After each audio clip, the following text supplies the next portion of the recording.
Rather than look at reality and agree on one whole reality, we're becoming a society where we have these different groups that believe in different realities. And that is a big part of political polarization, where people don't just agree about their opinions, disagree about the opinions about a series of facts, but they disagree about whether the facts are actually true.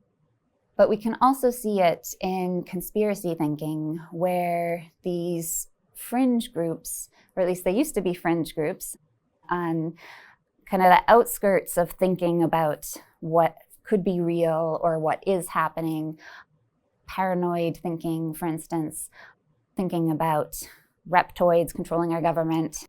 There have always been people who believed these sort of strange things, but what social media and the internet in general has allowed to happen is for people with these beliefs to find each other.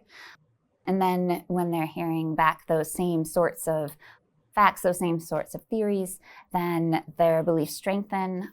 And what's one thing that is particularly alarming that's happening is what Michael Barkin calls fusion paranoia, where these fringe groups who might have believed in aliens and these others that might have believed in reptoids and these others that may have believed that, the JFK conspiracy are merging. And that's kind of alarming to me. Jesse Walker wrote a wonderful book, The United States of Paranoia, in which he classifies the various types of paranoid thinking that have occurred in our country right since our very founding. And he classifies them into 4 different types: enemies outside, enemies within, enemies above, and enemies below. All of them involve fear. All of them involve belief in conspiracy-style thinking, but they vary in their sources. So the enemies above are those that have more power than us, and they're trying to control our lives.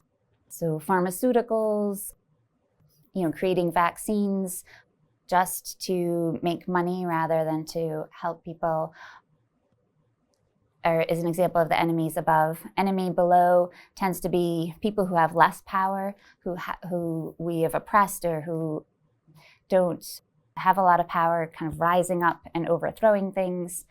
Outside is, immigration, people who are unlike us that might come and infiltrate us. Enemies within are people like secret communists or witches during their Salem witch trial, people who look like us, seem to be embedded in our society, but actually are plotting against us. I think that fear is an incredibly dangerous emotion. I think that it causes us to narrow our thinking. I think it causes us to shut down options. And there are a lot of threats in the world, but I think what we need to face those threats are open, creative, playful thinking.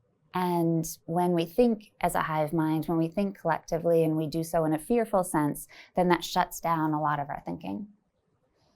One thing that I think we tend to do is we think that we're going to be the person who is going to crack a big mystery, who's going to solve a whole puzzle. I think that Hollywood has given us this idea, and the famous book and movie, The Da Vinci Code, sold us on this, right? That we were going to be the hero who would figure everything out, this big, vast conspiracy. And I think the romanticization of that is dangerous. And I think that we all think that we're going to be this hero who's going to discover some secret thing. I think that we need to weigh in, let experts weigh in. I think that we need to trust expertise. And I think that we need to look at Snopes.com rather than YouTube for our information. I think that we need to regain our trust in scientists and in people who have spent their life's work studying a phenomena, rather than thinking we're going to hunt down the answer on the internet.